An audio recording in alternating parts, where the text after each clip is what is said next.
بسم اللہ الرحمن الرحیم الحمدللہ رب العالمین والصلاة والسلام علی سید الانبیاء والمرسلین وخاتم النبیین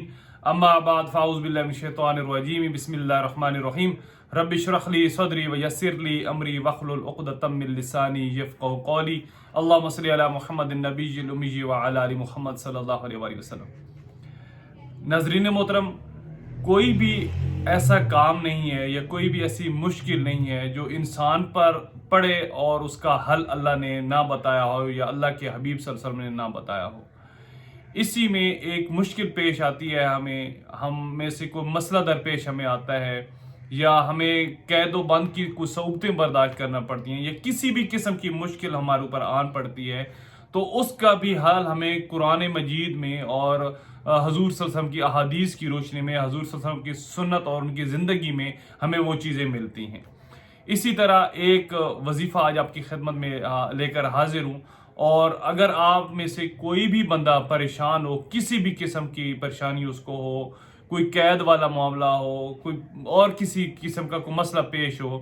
اور وہ اس کے سے چھٹکارا حاصل کرنا چاہتے ہو، تو یقین کریں کہ دنیا کے حیل و حجت کے علاوہ اگر ہم اللہ اور اللہ کے حبیب صلی اللہ علیہ وسلم کے ساتھ جڑ جائیں گے تو بہت سارے مسئلے ہمارے حل ہو سکتے ہیں۔ میرا ذاتی مشاہدہ ہے کہ اگر آپ کو دنیا جہان کے ڈاکٹروں نے بھی اگر آپ کو لا علاج کر دیا ہے اور انہوں نے جواب دے دیا ہے، تو اگر آپ اللہ اور اللہ کے حبیب صلی اللہ علیہ وسلم کے بتائے ہوئے کسی اصول کو اپنا لیں گے اور یقین کر لیں گے، تو اگر ہماری زندگی ہوئی تو ہمیں ضرور اللہ اس سے شفا دے دے گا اور اس بیماری سے، اس مصیبت سے ہمیں نجات دے دے گا۔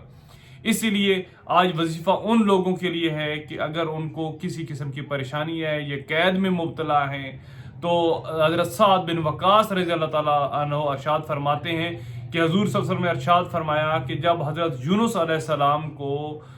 مچھلی نے نگل لیا تھا سمندر میں، تو انہوں نے جو دعا پڑھی تھی، لا الہ الا انت سبحانک انی کنت من الظالمین، تو یہ پڑھنے کی برکت سے اللہ نے انہیں اس قید سے نجات دلائی تھی۔ تو اسی لیے میری آپ سب سے گزارش ہے کہ اگر آپ کو کسی قسم کی بھی قید ہے اور اگر آپ ناجائز طور پر اندر بند ہو گئے ہیں کسی قید خانے میں، جیل میں، تھانے میں، کچہری کا کوئی مسئلہ ہے یا کوئی دوست احباب کی طرف سے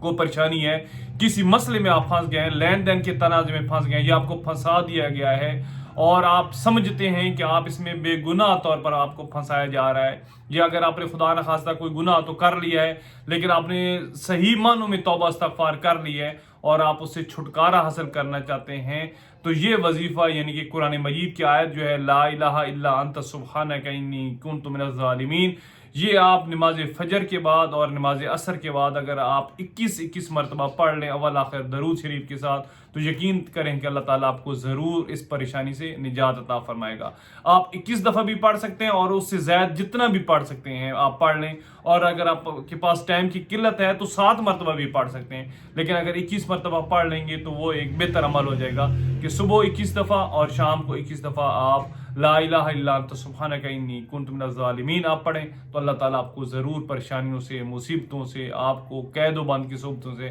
اللہ نجات عطا فرمائے گا۔ اللہ تعالیٰ سے دعا ہے کہ اللہ تعالیٰ ہماری دعاؤں کو قبول فرمائے، ہماری پریشانیوں کو ختم فرمائے، لیکن آخر پر ایک گزارش یہ ہے کہ آپ نے نماز کو اول وقت میں پنجگانہ مسجد میں جا کر ادا کرنے کی کوشش کرنی ہے، اور یہ یقین رکھیں کہ دعاؤں کا وظائف کی قبولیت کی پہلی شرط جو ہے وہ حلال روزی ہے، تو ہمیں حلال طریقوں سے اللہ روزی کمانے کی، اپنے بچوں کو، اپنے بہن بھائیوں کو، اپنے والدین کو کھلانے کی اللہ توفیق عطا فرمائے۔ انشاءاللہ اگلی